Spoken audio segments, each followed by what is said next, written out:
Շնորհակալ եմ մեծարգո պարոն նախագահ, սա իմ առաջին ելույթը չի, բայց այս գումարում առաջինն է, շնորհավորում եմ ձեզ։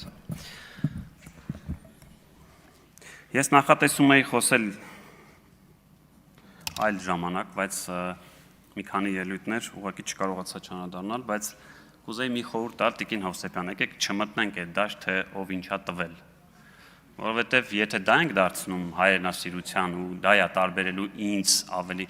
հայրենասիրության, ես ակամայից հիշեցի Այրի կնոջ պատմությունը, երբ հուսով եմ տեղյակ եք կամ ծանոթ եք, երբ Հիսուսը նստած է եւ հարուստները գալիս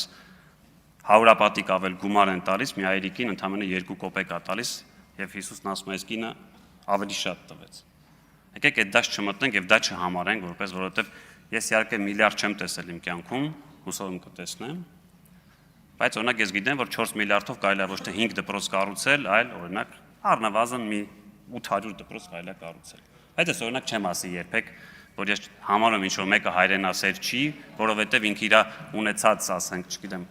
գումարով 800 դպրոց մեր երեխաների համար չի կառուցում։ Էլ չեմ ասում, որ կարելի է այդ 4 միլիարդով օրինակ ընդհանրապես Հայաստանություն վերացնել ծայրահեղ աղքատներին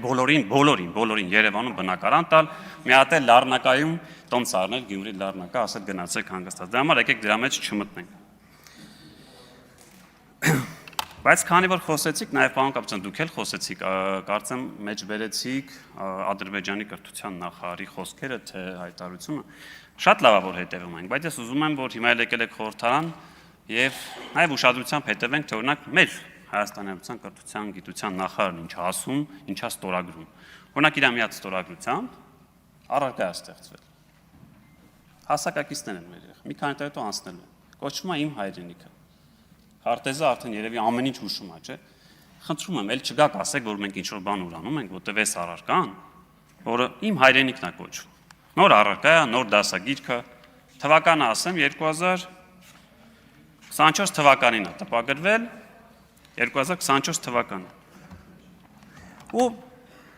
այն ինչը որ պարոն Եղոյանն ասում, ինչը պարոն Ռուբինյանն ասաց, այդ տրամաբանության մեջ է։ 4 երեխաներ են, որոնք ինչ-որ միջոցառման ժամանակ շատ գեղարվեստական դասագիրքը տանում, հանդիպում են, իդեպ մեկը նրանցից Արցախից է գրած, որ ես Արցախից եմ, Վան գյուղից, ու շրջում են, ասում արի շրջենք մեր պատմական հայրենիքով։ Ու այդտեղ նկարագրում է, թե որն է հայերի պատմական հայրենիք, ասում է օրինակ, դա հայկական Լեռնաշղթան է։ Այդ մեկը ձեզանից շուտ ասեց ուրանում են կարարատը գրած է, մեր նախարարի կողմից հրատարակած գրքերով, սա դպրոցական դասագիրք է, նոր առարկա։ Նույն կամ կարող անունն է փոխվեն, ժամանակ հայրենագիտություններ, հիմա կոչվում է իմ հայրենիք, բայց դասագիրքը նոր է։ Ու նկարագրում ասում հայկական լեռնաշխարհի ամենաբարձր լեռը Մասիսն է կամ Արարատը։ Այս սովորում են պարոն Ռուբինյանն ասած այդ պատմության տեսանկյունից, այսինքն ոչ մեկ որևէ բան չի ուրանում։ Ես խնդրում եմ, գոնե այս դասագիրքը մի հատ չեմ կարող ձեզ տալ, բայց հուսով եմ առիթ կունենանք։ Լավ կփոխանցեմ, որտեվ ինձ էլ է շատ հետաքրքիր, ես եմ շատ հատկապես դպրոցական դասագրքերի մասով, այդ ում աշխատանքի բերումով շատ եմ կարդացել։ Այս ընդհանրապես էս է ուզում ասել, պարոն Աբրահամյան, այստեղ է թե դուրս եկա։ Նախորդ անգամ պարոն Խաչատրյանն այդ առաջարկը արել եմ։ Հիմա էլ ձեզ եմ անում։ Չգիտեմ ինչ ընտանիքի ձեր քանակը բազմազավակ ընտանիք եք, բայց օրինակ երբ խոսում ենք պետական պարտքից, կարող ենք օրինակ վերցնել 2017 թվականին ձեր գույքը հաշվենք այդ ժամանակ շուկայական գնով ինչքան ա եղել, ես առնեմ այդ գույքը ձեզանից ու համաձայնվեն փակել են ձեր ասած բանաձևով պետական պարտքով ավելացել, այդ ավելմասը ես փակեմ, կտակ ինձ ձեր գույքը։ Ինձ թվում է չեք տա, որտեղ 2017 թվականին այն գույքը, որը որ դուք ունեցել եք, վստահաբար արժեցել է պայմանական $50,000։ Հիմա ասենք այդ գույքը հաստատ ավելի է շատացել, քան այդ ձեր ասած այն պետական պարտքի մի քիչ ավել մասը։ Ես տնտեսագետ չեմ, կարող դուք ինձանից ավելի լավ ասեք, բայց ես հասկանում եմ մի բան, այո, 2017 թվականին այն տունը, որ հայրական որ ես ապրում էի, կարող է մաքսիմում 40-50 հազարներ։ Հիմա շուկայական գինը $120,000 է։ Ասենք 5 հոգանոց ընտանիք ենք, այդ բանաձևով ավելացել է $20,000 մեր պետական պարտքը ամեն մեկից վրա։ Բայց մեր տունը ինչքան ավելացել չէ։ Արեցի պարոն Խաչատրյանն ինչ ասեց, չընդունեց։ Դպրոցների մասով ինձ թվում է առիթ կլինի խոսել, հարգենես ոչ մի բան այդ հերոսների նկարներ չի հանում։ Գիտեք ինչն է հանվում։ Հանվում է այն, որ անհարգալից վերաբերմունք է ինձ թվում է, որ դպրոցի տնօրենի անունը ասենց ոսկե այն բանով գրած է, բայց այդ հերոսների այդ հատվածը ինչ-որ նամշոտ քանդած պատերով եւ դա անվանում ենք ինչ որ հատված, որտեղ մեծարում ենք մեր։ Այդ է փոխվել նախարարի կարգադրությամբ։ Ասվել է, որ չի կարելի այս իրավիճակում եւ նոր կառուցվող մեր դպրոցներում խնդրում եմ գնացեք տեսեք, թե ինձ թվում է առնվազն այն իմ ասած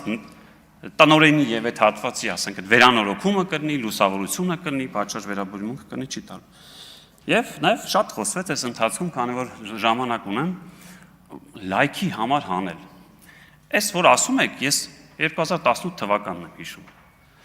Ուրեմն այս դալիճում կա մարդ, ում իրոք պատժել են, ու ինձ թվում է դա մեծ պատիժ է եղել իր համար, որովհետեւ